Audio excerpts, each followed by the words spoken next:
Assalamualaikum dan salam sejahtera langsung dari World Trade Center Kuala Lumpur. Anda bersama saya Sanah. Ya, ini waktunya untuk cerita. Sidang media hari ini telah pun kita dengar daripada Suruhanjaya Pilihan Raya SPR yang menetapkan 18 Disember sebagai hari pengundian bagi Pilihan Raya Negeri PRN Sarawak ke-12. Pengerusinya Datuk Abdul Ghani Saleh berkata hari ini hari penamaan calon pula ditetapkan pada 6 Disember manakala hari pengundian awal ialah pada 14 Disember. Jadi saya nak terus saja ketika ini bersama dengan Hasimi Muhammad, wartawan Astro Awani yang telah pun berada di sana lebih daripada seminggu. Menghitung hari mungkin sebulan lagi Hasimi akan berada di sana sehingga habisnya pilihan raya negeri Sarawak waktu itu, dan juga untuk kita melihat kepada bagaimana liputan dan juga mungkin antara perkara-perkara yang telah pun kami akan berikan kepada anda, terutamanya berkaitan dengan data, liputan wartawan, crossover, analisis dan sebagainya. Tetapi untuk permulaannya, Hasimi hari ini bersama-sama dengan SPR untuk sidang media berkenaan untuk menunggu daripada awal pagi sebenarnya, daripada start meeting kemudian sampailah habis pengumuman itu berkenaan.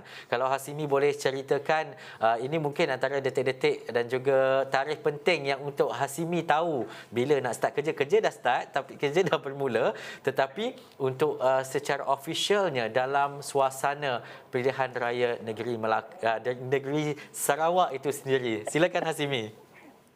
Baik, terima kasih Ehsan.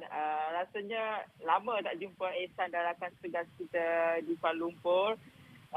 Balik kepada tarikh-tarikh penting, kalau ikutkan daripada hari pengumuman ini 24 November ke hari penamaan calon, kita ada sekitar 11 hari lagi Ehsan. Sekitar 11 ataupun 12 hari lagi kita menunggu. Namun sebenarnya Ehsan katakan, kerja telah pun kita lakukan bersama dengan rakan-rakan setugas lain. Pandangkan kita telah pun tiba di sini 5 November lalu untuk kita melihat satu keadaan politik di sini menjelasnya tarikh-tarikh penting yang akan diumumkan. Dan hari ini telah pun diumumkan, teka-tekinya telah terjawab. Namun kita melihat juga kepada suara-suara rakyat yang akan kita bawakan sepanjang PRN Sarawak ke-12 ini berlangsung. Dan kalau kita boleh recap sedikit untuk sidang media hari ini, misalnya hari ini kita dah pun merancang dari lama sudah. Malam tadi pun kita ada mesyuarat bersama dengan rakan-rakan di sini untuk kita merancang tugasan hari ini. Misalnya hari ini kita ada langsung bersama penyampai kita Jasmine Abu Bakar, juga tetamu kita ada Asung Hassan juga, dan saya sendiri ke lokasi, begitu juga dengan Syaf Syukri yang berada di Bintulu. Dari perancangan itu, malam tadi kita rancang bagaimana untuk menyampaikan hari ini tugasan dengan baik, dan insyaAllah segalanya rasa-rasa hari ini berlangsung dengan baik. Dan kita dapat recap sedikit daripada sidang media tadi, di mana pengurusi SPR sendiri maklumkan bahawa 82 pusat penamaan calon dan 82 pusat penjumlahan rasmi undi akan digunakan pada PRN kali ini, melibatkan 1,951 buah premis, 2,666 saluran mengundi. Jadi banyak sebenarnya saluran-saluran yang akan dibuka, dan itu pastinya akan memudahkan proses pengundian dan juga menggalakkan pengundi-pengundi berdaftar di Sarawak ini untuk keluar mengundi pada tarikh-tarikh yang telah ditetapkan, khususnya pada undi awal 14 Disember dan juga hari mengundi tersebut 16 Disember ini, Ehsan. Hasimi, lebih daripada 1.2 juta pemilih berdaftar dengan ada 82 Dewan Undangan Negeri. Bagaimana Hasimi nanti bersama dengan rakan-rakan lain untuk cover ataupun untuk pergi ke semua don-don ini untuk pastikan cerita-cerita rakyat itu sampai kepada bukan sahaja untuk rakyat Sarawak tetapi untuk seluruh Malaysia khususnya? Betul, Ehsan. Kalau ikutkan, ini pengalaman pertama saya juga membuat liputan untuk PRN Sarawak. Sebelum ni kita buat liputan PRN Sabah, PRK dan sebagainya kan. Jumlah pengundi yang berdaftar 1.25 juta ini satu jumlah yang cukup besar. Malah kita melihat pada 82 don di Sarawak itu, dan bercakap kepada bagaimana pergerakan kita ke don-don tersebut. Sebenarnya kita telah pun bergerak, Ehsan. Sejak 5 November lepas, beberapa don telah pun kita buat liputan. Bukan sahaja saya, rakan setugas, wakil-wakil Astro Awani sendiri, Nuzuluddin, Fadilah, semua sudah bergerak keluar dari Kuching ini, bukan sahaja berada di sekitar Kuching ini yang terdekat, tapi telah melampaui tempoh jarak perjalanan yang jauh, 5 jam, 6 jam. Kita telah membuat liputan, antaranya telah sampai ke Betong, Sarike, Sri Aman, Sebuyau, Gedong dan sebagainya. Cuma untuk tempoh menjelangnya penamaan calon itu, sementara kita menunggu parti-parti politik mengumumkan calon-calon mereka, itu pergerakan ketika ini disusun untuk kita melihat kerusi-kerusi panas untuk kita agihkan tugasan itu secara lebih sistematik pada rakan-rakan tugas kita. Contohnya saya akan perlu ke kerusi ataupun zon mana, begitu juga Syaf Syuri akan berada di lokasi-lokasi mana. Ketika ini kita masih lagi menunggu pihak ataupun parti-parti politik itu untuk mengumumkan calon, barulah kita akan bergerak ke lokasi-lokasi, khususnya lokasi panas itu. Namun di mana yang kita faham, Ehsan, di sini kesangannya adalah penjarakan atau jarak pergerakan itu. Misalnya lokasi sik panas A ke sik panas B itu mungkin makan masa yang agak jauh dengan kekangan kita rakan-rakan tugas yang tidak ramai di sini. Mungkin itu sedikit cabaranlah, Ehsan, untuk kita buat liputan. Namun apapun, perancangan sebenarnya kita katakan telah pun disusun untuk memastikan bahawa bukan sahaja isu politik tapi juga isu-isu rakyat itu, suara-suara rakyat dapat disampaikan secara lebih meluas, Ehsan. Di Sarawak ini yang menariknya, uniknya adalah satu berkaitan dengan etnik dan juga budaya yang mungkin berbeza daripada negeri-negeri lain. Yang kedua adalah dari segi geografinya, kawasan dan juga jaraknya yang jauh, dan juga kawasan-kawasannya yang mungkin ataupun landscape-nya yang berbeza. Dan Hazimi dah banyak perkara yang Hazimi telah lakukan. Dah anyam tikar, dah naik bot, dah mungkin berada di Sungai Sarawak dan sebagainya. Tetapi mungkin antara liputan-liputan lain mungkin yang akan Hazimi lakukan, yang akan Hazimi laksanakan. Contohnya, apa lagi sebenarnya dalam perancangan Hazimi sebagai seorang wartawan? Baik, sebenarnya banyak lagi yang belum kita jelajahi ataupun teropapi di Sarawak ini. Banyak lagi sebenarnya, macam Ehsan kata, saya telah pun ke naik bot ke kawasan rumah panjang dan sebagainya. Itu baru sebahagian perjalanan kita ke lokasi-lokasi di luar bandar. Banyak lagi. Misalnya hari itu kita berhasrat untuk membuat cerita berkenaan dengan pawang buaya. Menarik juga dari sisi yang beza. Ketika ini masih lagi belum berkesempatan.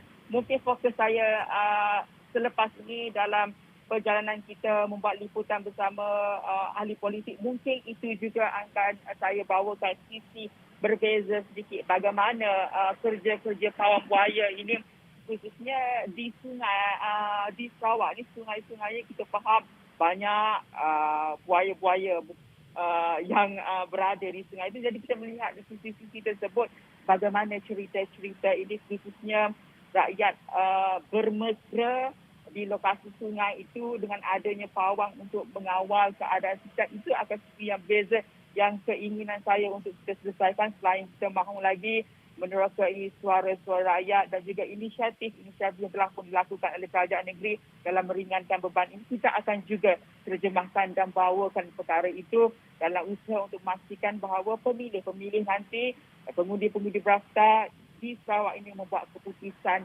yang bijak untuk membentuk kerajaan baru nanti, Ehsan.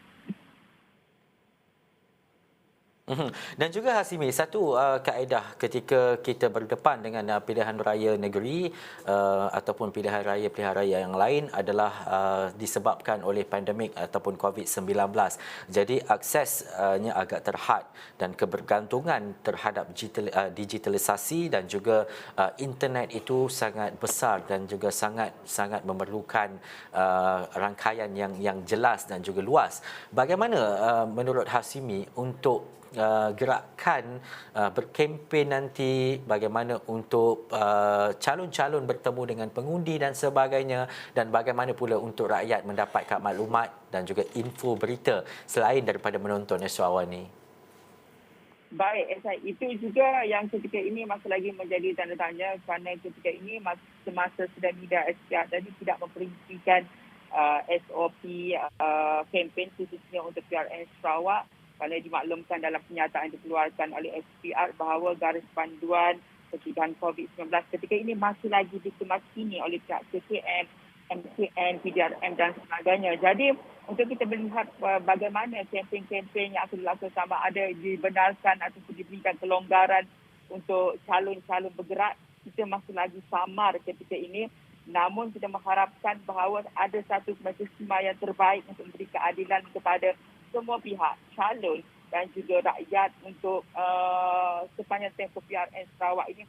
Misalnya kalau kita lihat di PRN Melaka, hanya dibenarkan kempen secara di atas kenderaan menggunakan pembesar suara dan sebagainya. Namun situasi di sini berbeza, di mana kita tekankan bahawa ada kawasan yang memerlukan naik bot dan sebagainya, rumah panjang, masuk ke kawasan pedalaman. Bagaimana mereka simak untuk mendekati individu ataupun pengundi-pengundi di kawasan tersebut, dan kita harapkan, kita faham bahawa SPR ketika ini sedang bergiat untuk memastikan SOP itu diperjelaskan. Namun harapan kita juga, di mana rakan tugas kita Azim Hassan tadi dalam segmen beliau atau membuat beliau bersama dengan Profesor Madya Dr. Helmi Azmi, bahawa SOP itu perlu dimaklumkan secara secepat mungkin untuk memudahkan bahawa calon dan juga komuniti masyarakat itu mengetahui, dan kita dapat lihat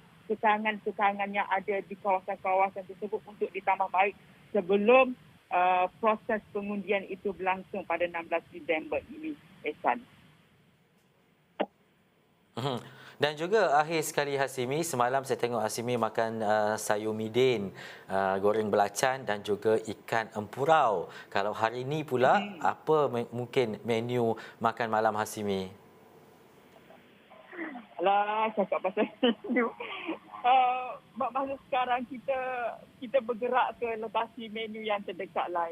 Kan kalau ada kedai ayam penyet pun kita makan. Tapi kalau sampai ke Sarawak ni tak salah lah. Orang kata kau tak rasa midin kan. Tapi hampir setiap malam lah rakan-rakan tugas kita ni membuat pesanan midin. Dah rasa macam masing-masing muka pun dah macam midin kan. Tapi jangan risau. Kita akan cubalah bawa buah tangan kepada Ehsan nanti. Midin belacan itu nanti. Baik, terima kasih Hasimi.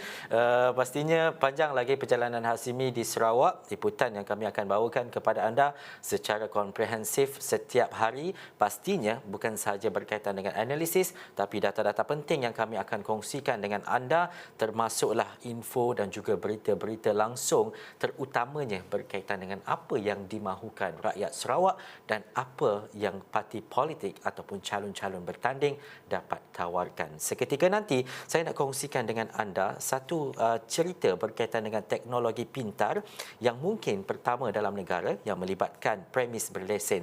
Tapi seketika nanti kita nak berhenti rehat seketika, kita kembali selepas ini.